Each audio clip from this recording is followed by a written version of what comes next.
Because everything that you said, I Yeah. deal with that. Now The listen to funny me. looks, the stirs, the laughing. Far as those the fundamentals, yeah, people only gonna help. Most people help if they see it need to be done. But when like a person like me, when I go out there, they look at me as a regular person sitting in a wheelchair.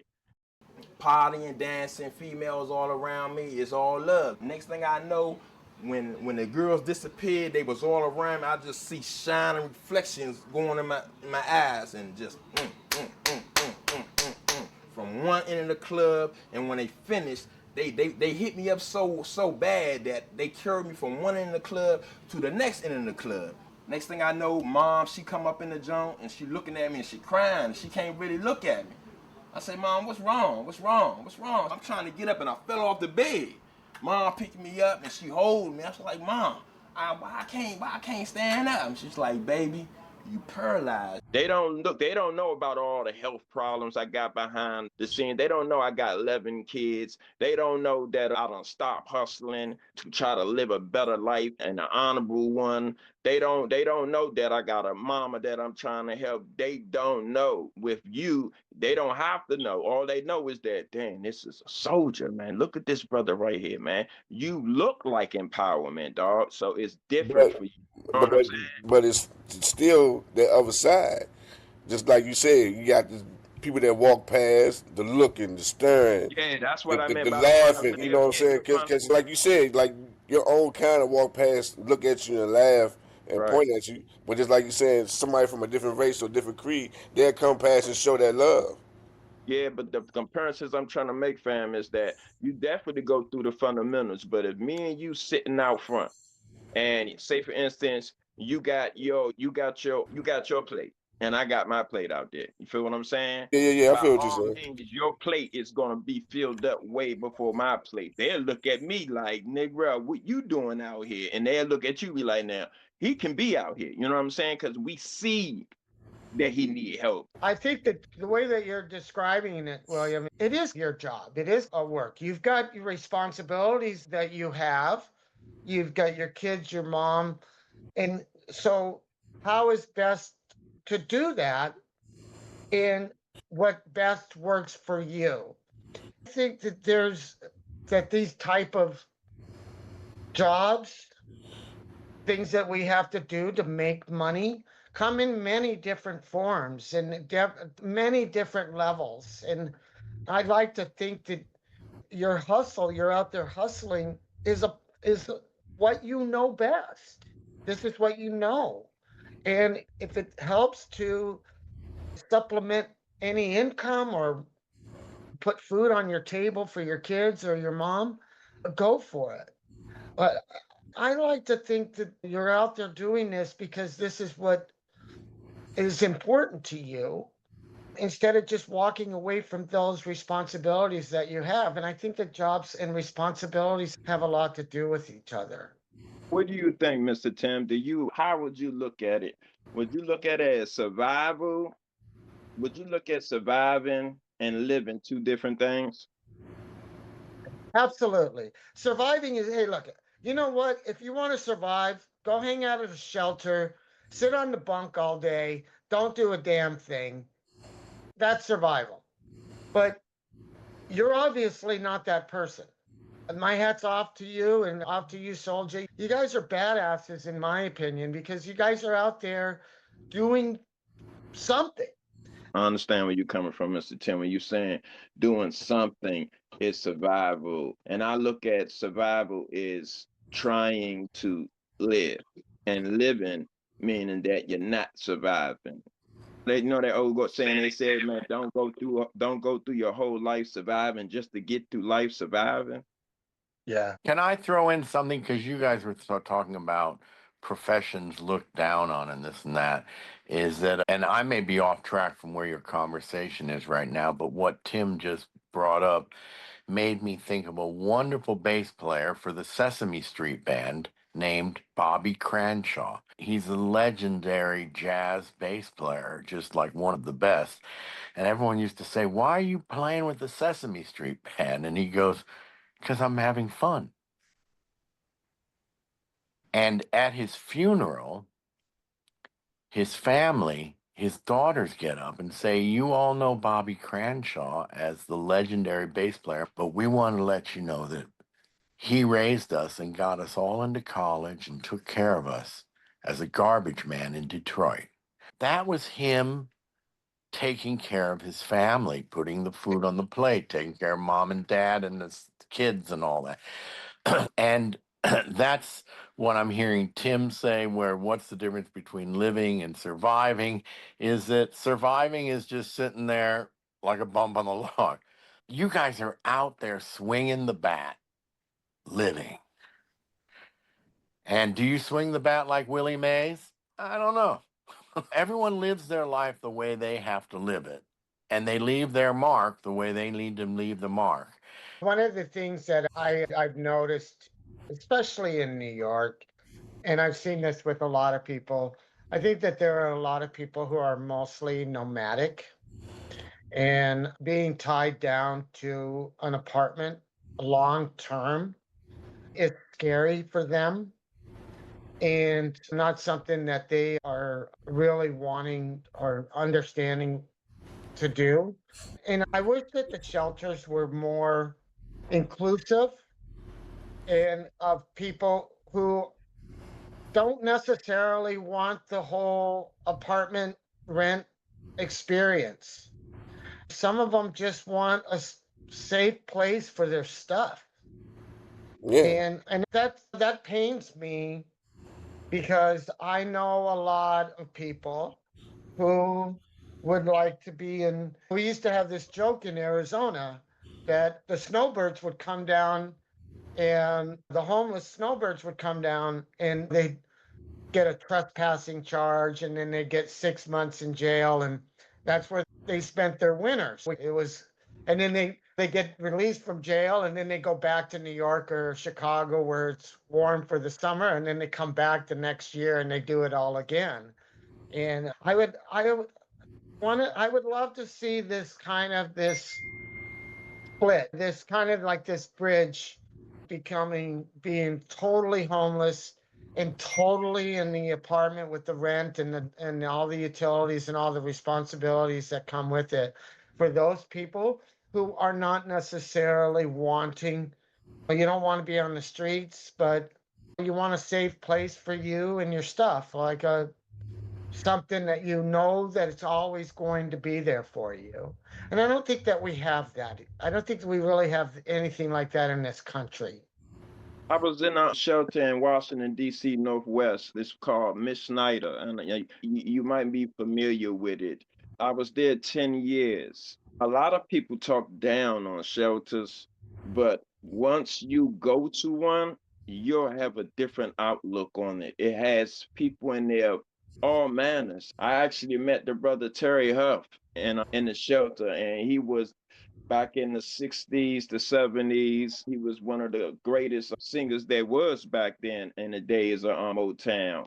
And when he used to try to teach the group how to sing, I'm a rapper, so I'm looking at him like, ain't nobody doing no singing, brother. But just to say that the shelter, it was filled with, you know how they say when people get down, they band together. That's what the shelter felt like. It was a place of many people. We came up with a group, BIW. We started doing shows there for the people. I basically was only supposed to be there for 6 months. They give you 6 months to a year. And after that, the other people have to get into the shelter. They end up keeping me there 10 years. And this was a group of brothers that ran the shelter that came out the penitentiary. So it just goes to show you that what people can do, and it was all nationalities there, all different kinds, and we all was united. And I tell people that they saved my life. So I just wanted to show a reference of what it is to be in the shelter. A lot of people think of a shelter as a bad place, a dirty place. It's not. And three things mostly from what I have talked to most people in there that'll get you in the shelter is drugs, financial problems, and mental issues. at the time, my little time in the shelter, it was more like camp, if you ask me. because everybody had to work together. It's more like everybody working together in a unit. Never knew you was in the shelter, soldier. I Yeah, never knew. yeah. I spent This 5 months. this was before I moved in Orange Road. Before we met. The time. But yeah, because they told me I had to go into the shelter in order to get an apartment, which I still don't Yeah, understand that shit. That shit is so yeah. stupid. I know. I spent 5 months. The apartment I'm in now was empty, waiting for me for 5 months while I sat in the shelter, begging them to process my paperwork.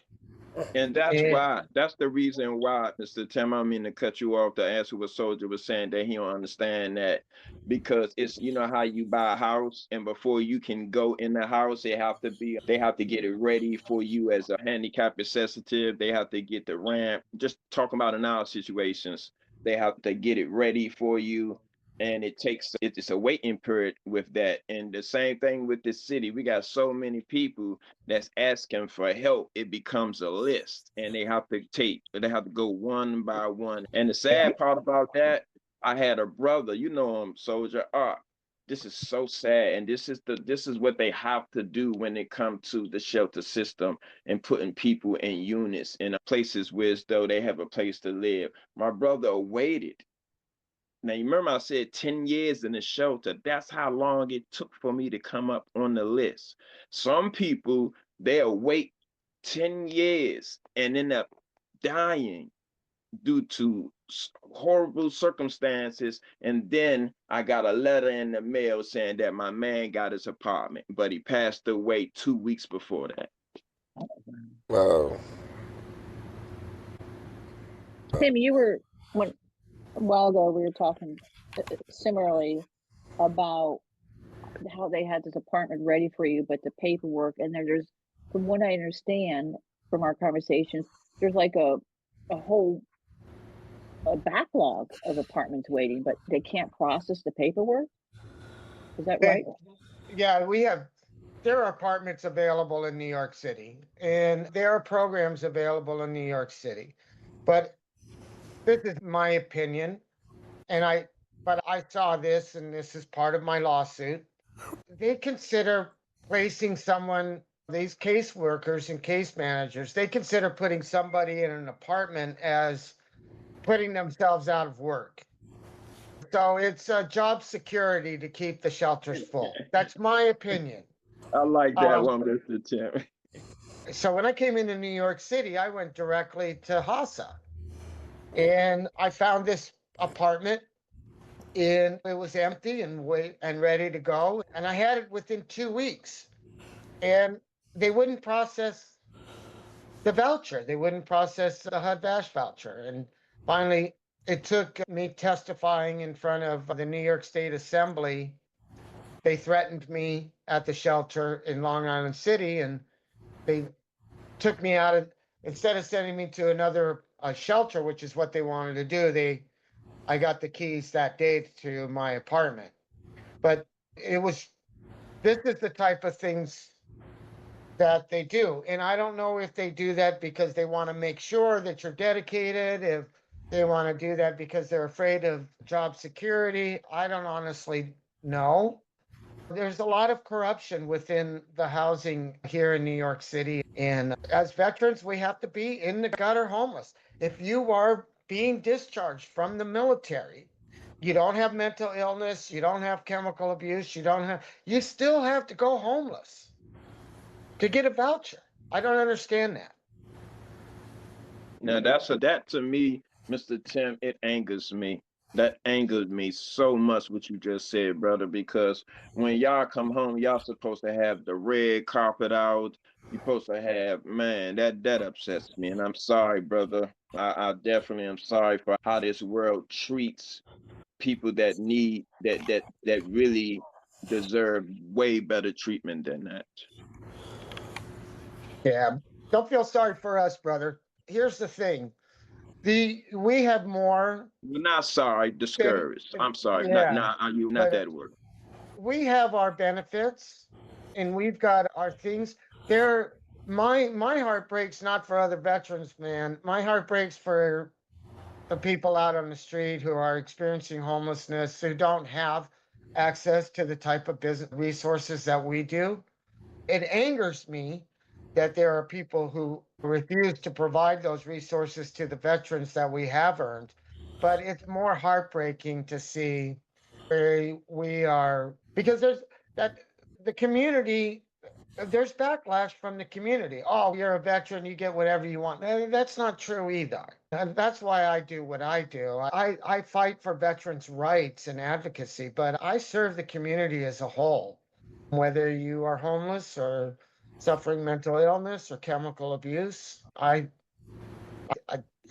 being a It, veteran doesn't have a whole lot of difference other than just the need to serve. this conversation is so rich. I think we need to have another conversation about it, because I was going to ask about, with homelessness is always in the news. It, I don't know if we don't have the will, the political will. We're just joking beforehand. We're going to spend it on bombs and Botox. A lot of people, they just want a safe place for them to put their things at. That's like today. Like, I spend more time out of my apartment than I do in. You special, dog. A lot of people like you not just gonna stay in their houses. You. That's why you got your name, fam. You're a soldier. You keep it moving. That's a motivation for people, man. But that's Yeah, man. just my nature. That's what I'm saying. You That's just special, like what dog. Tim You said. different. If I had it my way, I live on the road. I have my trailer back pulled on the back of the truck. He has a big truck, and it has hotspots, computers. He lives in it, and we're gonna have to pick you up one day for lunch. And but that's how he operates. Well, Mr. Tim, I'll come up to you so you don't have to pay the $9 congestion pricing. hey, Mr. Tim. Yes, sir. I'm just gonna see if you can relate to this. But I'm a paraplegic from the chest down. Was homeless for a year. Ate out of trash cans, washed out the sewer water. People had to carry me and harness me through their windows and their basements. And sometimes I got caught, I got kicked out. How? What type of personality do you think it takes to survive that type of situation? I don't know, man, because it's Determination. it is determination, but it's I Mm. don't think I think it's very difficult for anybody to put themselves in somebody else's place and others' situation. I came I came from a broken home. We all have struggles. Like I said, my uncle was in a wheelchair for 20 years. After his motorcycle crash, he never wore his colors again because he didn't think that he had earned himself to be a biker. This was Mm. something that defined him as a person, and he never really came back. He was never the person that he was afterwards. I don't know. I don't know how to answer that. I No, think you just did, Mr. Tim. I appreciate you for coming out, man, sharing your story, and you shouldn't have to be going through what you're going through after working what you work with, defending our country. You shouldn't have to be going through that. But we definitely gonna link up, and we're gonna continue this conversation. yes, I would love that. Thank you for doing what you do, Soldier, and you are you speak for so many others out there that don't have a voice, and you're just such a badass for doing that, and Kathleen as well, and you guys, the rest of you guys, just taking time and just putting your putting yourselves out there and talking about this is from somebody who sits on the community of care and continuum of care. This is we really want to hear these stories because I get to take this back to the committee and discuss this. And we're ramping up. We lost our funding these last few months, so now we're trying to pick up the pieces to get And a how new did you direction lose, as Mr. well. Tim? How did y'all lose y'all funding? Guess what? Yeah, our funding came from the feds. We're one of the HUD programs out there, one of the HUD committees, Coalition for the Homeless, and so we lost funding as well. So we're searching for somebody new to come in, and we're trying to do the best that we can. So Is there any way off of this right now that you can say to the people that they can help in any way?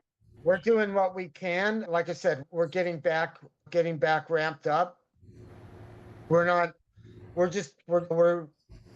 getting places to meet through the community, and that's basically it. And everything that we're doing is coming out of our own pocket. I chipped in $100 just last week for a barbecue for out in Queens for some homeless people out there. So this is the type that we're doing the best that we can. And So if I wanted to help, Mr. Tim, how would I be able to help? Is there anything, anywhere I can send any donations, or anybody can send donations to help?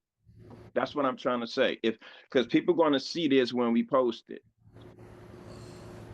pick a charity and pick a homeless charity and give to them. There's a lot of great organizations out there. We, in my opinion, we don't need it. There are other organizations that are out there that could use those funds. But truthfully, instead of giving to organizations and agencies and stuff like that, I actually give to on the street. So if I'm walking by you, Prefer that brother, too. I I'm gonna like Yeah, that. reach into my direct. wallet and Yep. hand you a couple of bucks. Yep. That's how I do it. That's the best way to do it. Direct to you. Well, Yeah. everybody, this has been another episode of If You Only Knew the Half Knew the podcast. half. That's right, You brother. know, my man Child. Glad you're Soldier. doing better, buddy. Tim, They can't keep a good brother down, dog. You know that. appreciate you, brother. You're looking good, child. Nice meeting everyone. And Tom, thank you for chatting in. Well, it's nice to hear your story, Tim. Thank you.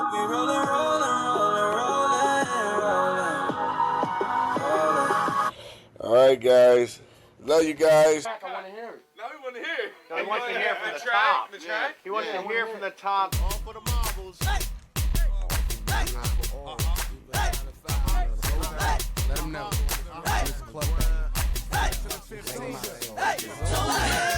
My he be the ways of living in the street. The Nina Ross give cause to break laws when we floss. Off the red, evil thoughts into my head. I'm supposed to be dead to what the doctor said. But instead, I choose the ways of busting off lead. With the clip that rip the hollow tips in your shit. From my mind to my nine when I hunk on crying at one time. I do the hustle on my grind. That seems fine, I do the hustle. Oh, wow. I could not believe that the song turned out like that. We hustle in this life, poverty, living life in a wheelchair, injustices, but at night we dream, we walking in the sky, look at us now, no chains, a world we never saw before. Tomorrow ain't promised to you, so dream with us, roll with us.